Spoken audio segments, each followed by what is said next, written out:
Sahabat Salom, salam di dalam damai sejahtera Tuhan Yesus Kristus. Selama kita bertemu kembali di dalam kebenaran Injil. Ajaran Injil sepenuh dari Tuhan Yesus Kristus dengan tema Kristen adalah kasih, bagian yang kedua. Melanjutkan bagian yang pertama, di mana kita telah belajar tentang ketaatan, yaitu yang sesuai dengan teladan iman Abraham, dan khususnya, saudaraku, sesuai dengan keteladanan ketaatan Yesus Kristus. Saudaraku yang berbahagia, Adam dan Hawa telah diusir dari Taman Firdaus karena mereka tidak taat. Padahal Firdaus itu sesungguhnya adalah harta surgawi yang tiada taranya, sampai membuat Lucifer cemburu dan memberontak kepada Allah.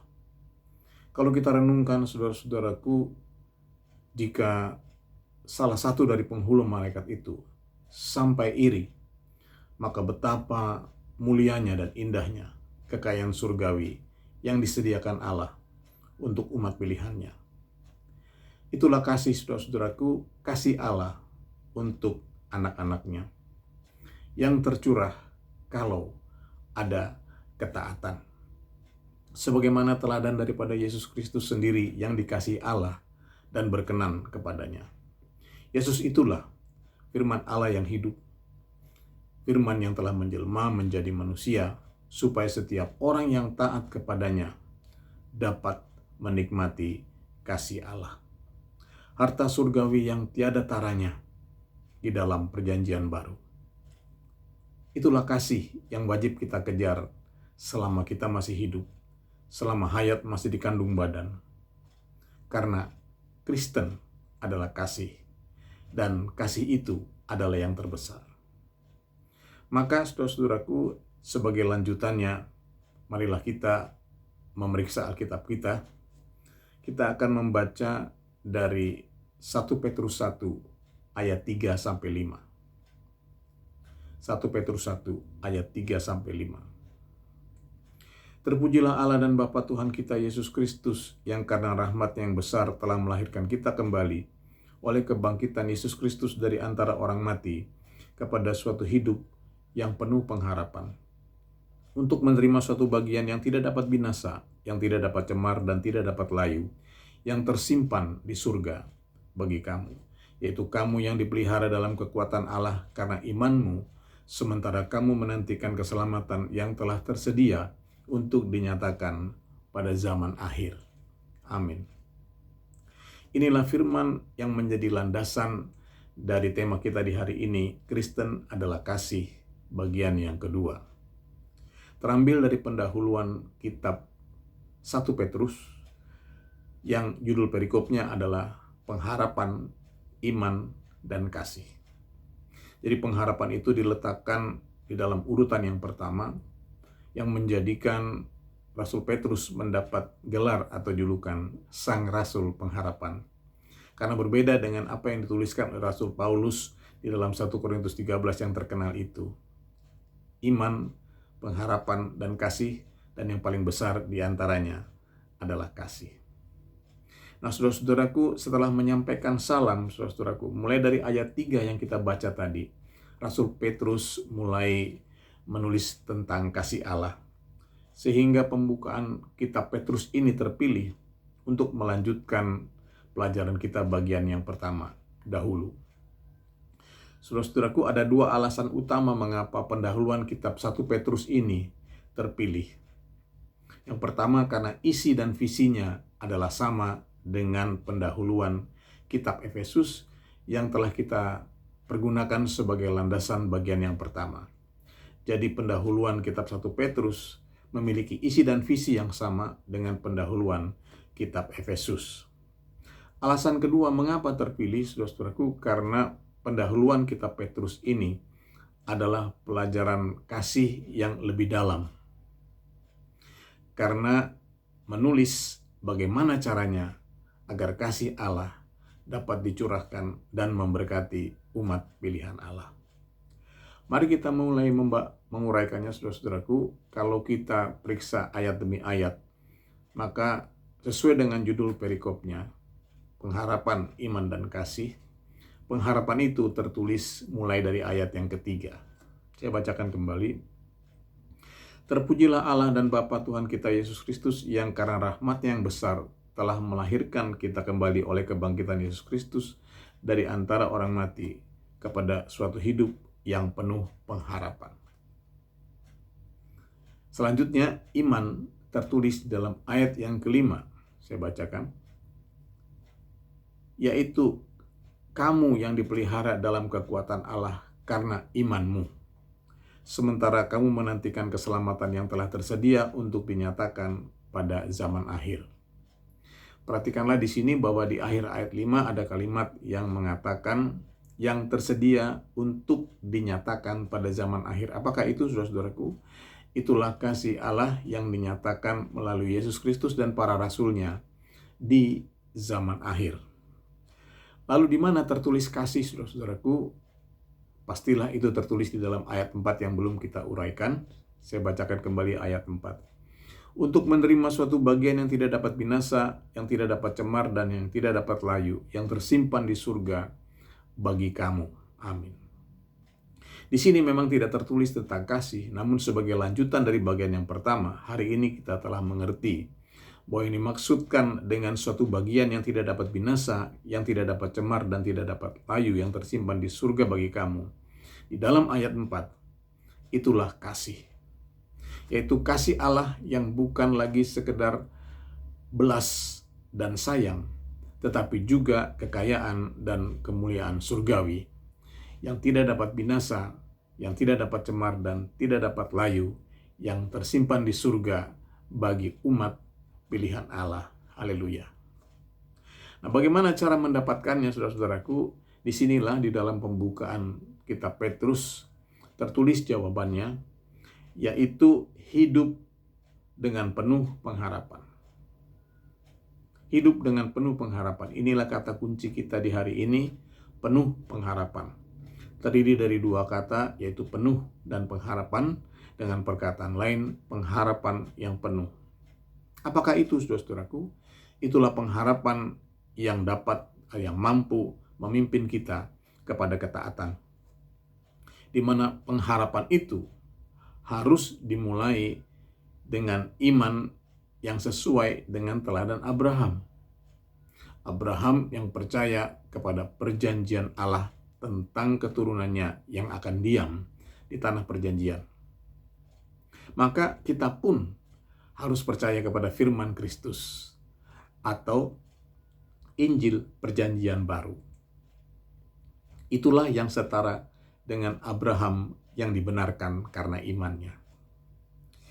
Menjadi awal atau dasar dari ketaatan, yaitu jika kita percaya kepada firman Kristus, itulah awal atau dasar kita menjadi taat kepada semua perintah atau firman Tuhan Yesus. Itulah kasih sejati yang dinyatakan di zaman akhir 2000-an tahun yang lalu, khususnya melalui firman Tuhan Yesus kepada murid-muridnya seperti tertulis di dalam kitab Yohanes. Kita simak Yohanes 14 ayat 15-17. Yohanes 14 ayat 15-17, firman Tuhan Yesus, "Jikalau kamu mengasihi aku, kamu akan menuruti segala perintahku. Aku akan minta kepada Bapa dan Ia akan memberikan kepadamu seorang penolong yang lain supaya Ia menyertai kamu selama-lamanya, yaitu Roh kebenaran. Dunia tidak dapat menerima Dia, sebab dunia tidak melihat Dia dan tidak mengenal Dia. Tetapi kamu mengenal Dia, sebab Ia menyertai kamu dan akan diam di dalam kamu." Amin. Inilah intisari dari pelajaran di hari ini. Kristen adalah kasih bagian yang kedua, yang sesuai dengan teladan iman Abraham dan teladan ketaatan Yesus Kristus. Sekali lagi, landasan atau awalnya adalah dibenarkan karena iman. Agar kita percaya penuh kepada Injil perjanjian baru, tepat seperti caranya Abraham percaya kepada perjanjian Allah. Maka kalau kita mau mulai percaya kepada Injil Perjanjian Baru, apakah yang menjadi intisari atau isi daripada Injil Perjanjian Baru? Itulah iman, pengharapan, dan kasih. Menjadi doktrin Injil sepenuh. Karena itulah jalan, itulah dalilnya untuk sampai kepada kasih Allah yang kekal. Tapi mengapa Rasul Petrus menulis pengharapan sebagai urutan pertama? Karena pengharapan itu maksudnya adalah iman yang bertumbuh. Jika pengharapan itu dilakukan secara penuh atau lengkap, itulah yang akan melahirkan ketaatan. Mari kita baca kembali, ya, kita ulangi lagi membaca tulisan Rasul Petrus yang berikutnya. 2 Petrus 1 ayat 3-7. Karena kuasa ilahinya telah menganugerahkan kepada kita segala sesuatu yang berguna untuk hidup yang saleh oleh pengenalan kita akan Dia yang telah memanggil kita oleh kuasanya yang mulia dan ajaib. Dengan jalan itu Ia telah menganugerahkan kepada kita janji-janji yang berharga dan yang sangat besar, supaya olehnya kamu boleh mengambil bagian dalam kodrat ilahi dan luput dari hawa nafsu duniawi yang membinasakan dunia. Justru karena itu, kamu harus dengan sungguh-sungguh berusaha untuk menambahkan kepada imanmu kebajikan, dan kepada kebajikan pengetahuan, dan kepada pengetahuan penguasaan diri, dan kepada penguasaan diri ketekunan, dan kepada ketekunan kesalehan, dan kepada kesalehan kasih akan saudara-saudara, dan kepada kasih akan saudara-saudara, kasih akan semua orang. Amin. Inilah pembukaan kitab Petrus yang kedua, yang isinya ternyata sama dengan pembukaan kitab Petrus yang pertama, yaitu bagaimana caranya untuk memperoleh harta surgawi yang di sini disebut sebagai janji-janji Allah yang berharga dan sangat besar. Dengan perkataan lain, kitab pembukaan Petrus yang kedua ini adalah merupakan jalan atau dalil untuk memperoleh kasih Allah, yaitu dengan ketaatan melalui proses seperti tertulis di dalam ayat 5 dan 6. Dengan sungguh-sungguh berusaha untuk menumbuhkan iman kita dengan kebajikan, pengetahuan, penguasaan diri, ketekunan, dan kesalehan, seperti yang pernah kita bahas sebelumnya. Inilah namanya kehidupan yang penuh dengan pengharapan. Kehidupan yang penuh dengan pengharapan. Maka jelaslah di sini, saudara-saudaraku, bahwa proses pertumbuhan iman itu adalah proses ketaatan. Untuk menuju kepada kasih seperti tertulis di dalam ayat 7, dan kepada kesalehan kasih akan saudara-saudara, dan kepada kasih akan saudara-saudara, kasih akan semua orang. Dengan perkataan lain, kelima proses pertumbuhan iman itu adalah merupakan ciri atau tanda dari ketaatan. Sehingga dapat juga kita katakan bahwa ketaatan itu harus terdiri dari 5 unsur. Selengkapnya harus terdiri dari 5 unsur tadi, yaitu kebajikan, pengetahuan, penguasaan diri, ketekunan, dan kesalehan.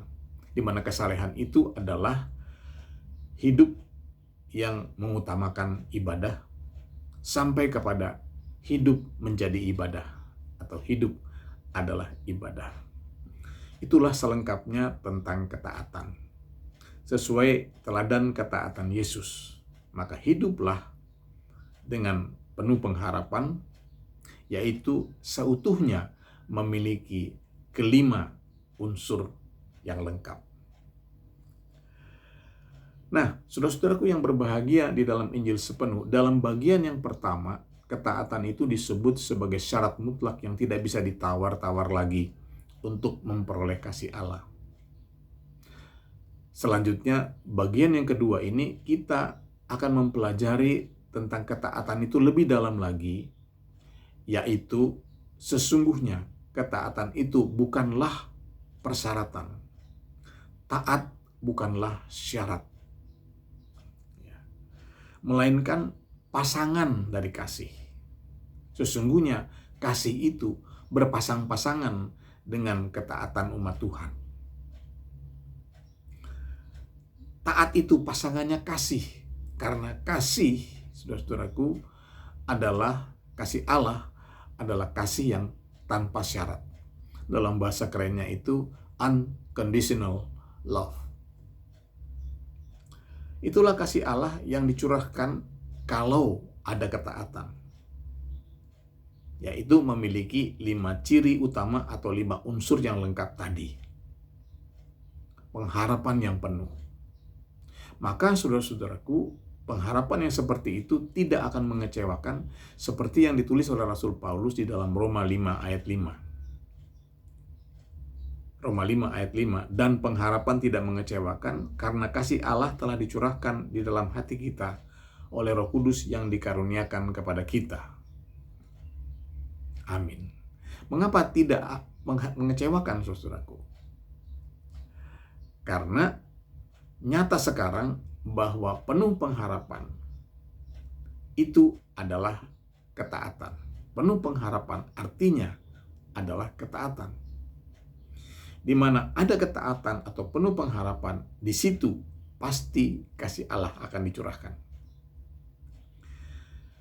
Kasih Allah pasti akan menghampiri pasangannya, yaitu ketaatan.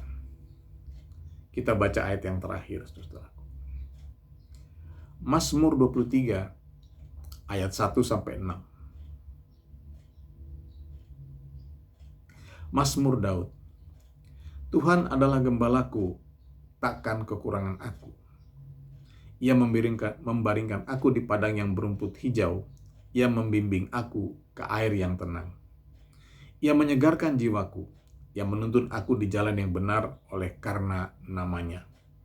Sekalipun aku berjalan di dalam lembah kekelaman, aku tidak takut bahaya, sebab Engkau besertaku. Gadamu dan tongkatmu itulah yang menghibur aku. Engkau menyediakan hidangan bagiku di hadapan lawanku, Engkau mengurapi kepalaku dengan minyak, pialaku penuh melimpah. Kebajikan dan kemurahan belaka akan mengikuti aku seumur hidupku, dan aku akan diam dalam rumah Tuhan sepanjang masa. Amin. Kesimpulan, saudaraku. Inilah, saudaraku, Mazmur Daud atau nubuatan Nabi Daud yang melengkapi ajaran Injil sepenuh di hari ini. Ajaran Injil sepenuh satu ajaran yang berdasar para rasul dan para nabi dengan Kristus Yesus sebagai batu penjuru. Di hari ini kita telah menikmati, saudara-saudaraku, ajaran yang ditulis oleh Rasul Petrus atau Sang Rasul Pengharapan. Ya, saudara-saudaraku. Kita juga telah menikmati pengajaran Rasul Yohanes yang menulis firman Tuhan Yesus, "Jikalau kamu mengasihi aku, kamu akan menuruti segala perintahku." Juga pengajaran Rasul Paulus tentang pengharapan yang tidak mengecewakan, yang akhirnya dilengkapi dengan nubuatan atau Mazmur Daud ini. Tuhan gembalaku yang baik, yang isinya adalah nubuat tentang kasih Allah atau kekayaan rohani yang diuraikan dari ayat 1 sampai ayat 5. Yang pertama dikatakan bahwa hidup kita tidak akan pernah berkekurangan, saudara-saudaraku. Dan yang kedua, saudara-saudaraku, hidup kita akan tentram dan damai seperti padang rumput yang hijau dan mata air yang tenang. Dan yang ketiga, saudara-saudaraku, kita akan hidup di dalam kebenaran.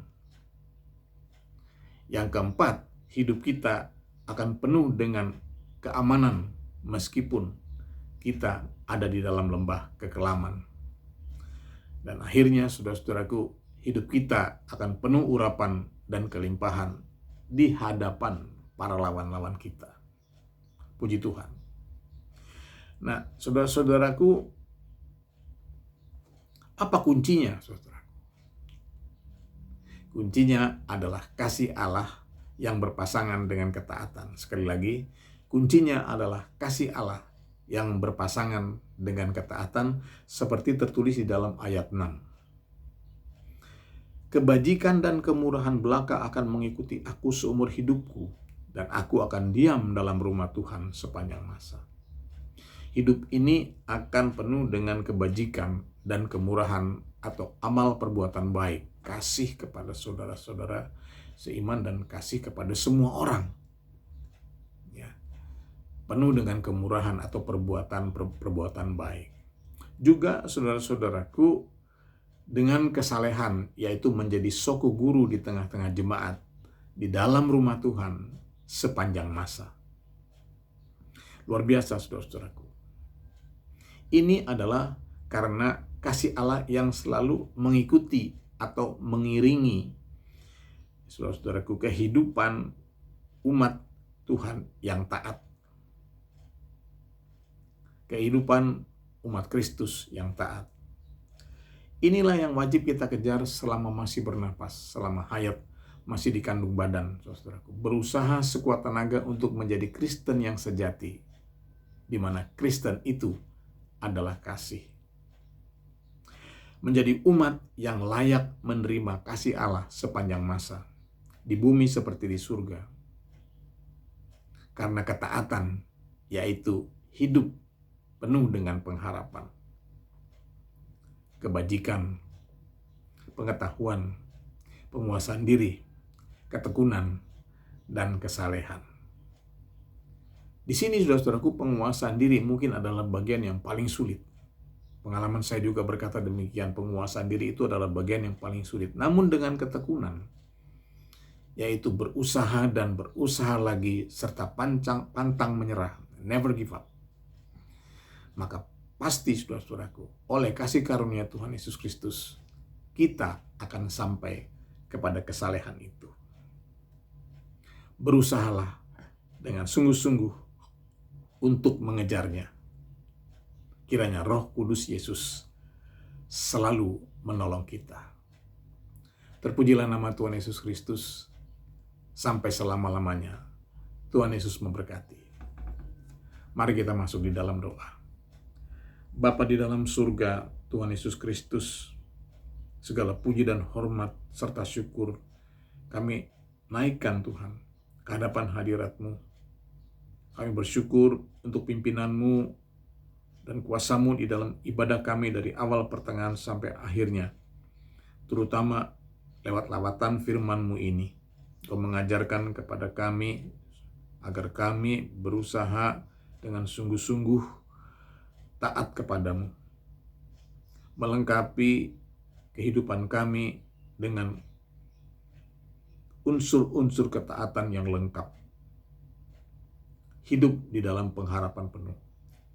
Karena Engkau mengajarkan kepada kami di hari ini bahwa kasih-Mu, Tuhan Yesus Kristus, itu berpasangan dengan ketaatan umat-Mu. Terpujilah nama-Mu dari sekarang sampai selama-lamanya. Hamba-Mu sudah selesai menyampaikan firman-Mu ini kepada jemaat-Mu, namun biarlah kiranya Roh Kudus yang seterusnya memeteraikan dan mengingat-ingatkan ajaran-Mu di hari ini kepada kami sekalian. Hamba serahkan ibadah kami selanjutnya hanya dalam pimpinan Roh-Mu yang kudus. Biarlah kiranya hadirat-Mu tetap ada di tengah-tengah kami. Kepadamu kami bersyukur dan kepadamu kami berdoa hanya di dalam nama-Mu. Di dalam nama Tuhan Yesus Kristus, Juru Selamat kami yang hidup sampai selama-lamanya. Haleluya. Amin.